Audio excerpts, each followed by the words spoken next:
Welcome to Capsule. We talk about wealth management and ESG. I'm joined here by Nick Henderson from Columbia Threadneedle Investments, responsible global equities team. Welcome, Nick. Hi there. Thanks for having me. When we look at the active equities trading, it's sort of a commodity nowadays. When it comes to the ESGs and the responsible strategies, it's a bit different. How would you differentiate the two strategies? You're right. I think, vanilla traditional global equity funds, the active side is pretty well permeated by so many funds. But I think on the responsible and sustainable investment side, there is a real opportunity for us to differentiate ourselves. And we do that through two ways. By forensically analyzing companies that come into the portfolio and assessing them for sustainability so that we are picking the right stocks where sustainability really is material for what they do. And secondly, on the ex post, once we've built the portfolio, engagement is crucial.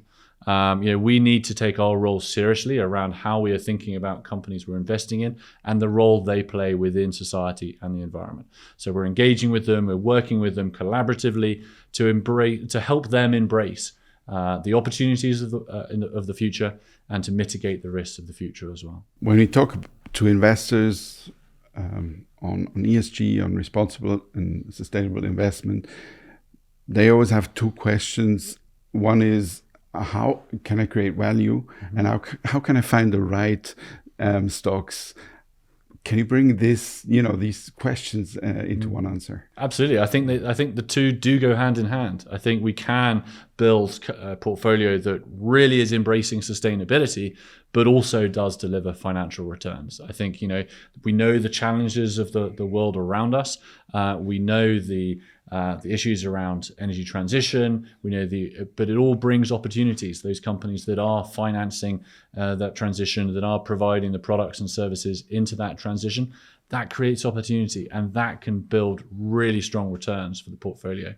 Similarly, if I look at circular economy or the need for more sustainability within our cities, again, this brings huge opportunities. Can you give us an example of such a company? Yeah, absolutely. What we look for within sustainability is a company that sits into our framework. We call it the AIM framework: additionality, intentionality, and materiality, as to how that company addresses sustainability. And we want those companies that fit into each of those words. So intentionality is really around companies embracing the challenge. Additionality is around finding innovation. And materiality is where companies, the sustainability angle is material for their business. And a good example would be an Acuity Brands, a company, a US business that provides LED lighting.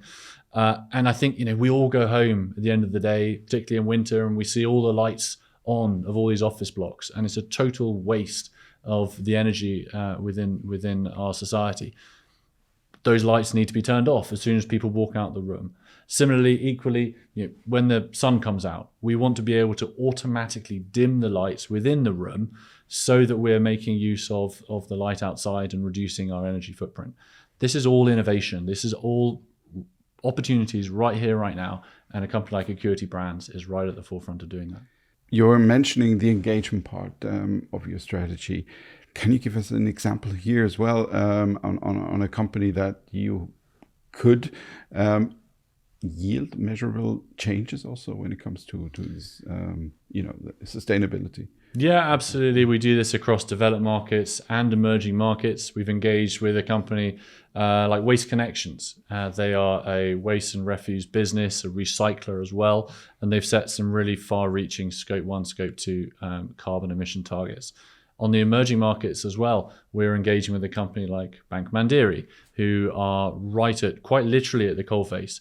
They're lending to miners, they're lending to agriculture, and they're setting some really good targets around delivering on sustainability. And they're also working internally to deliver better and far-reaching targets themselves internally around carbon emissions. Let's look at the different strategies when it comes to responsible strategies and sustainable strategies. What kind of strategies are you putting in place on your side? Yeah, we try to work for our clients to really bring something different. There's a lot of mainstay responsible, sustainable funds out there. We've got some strategies that run across the sort of the avoid, the invest, and the improve philosophy that we run. We also have a strategy, the SDG engagement global equity strategy, that really focuses in on that engagement piece I talked about. And our real innovation we're excited about, we've already launched it in the UK, but coming up into Europe very shortly, is a sustainable income strategy to really produce something that is different from the global growth sustainable funds and bring something with more of a value tilt. Nick, thank you for visiting and thanks for sharing these insights. Thank you for listening. This was Capsule. Stay tuned.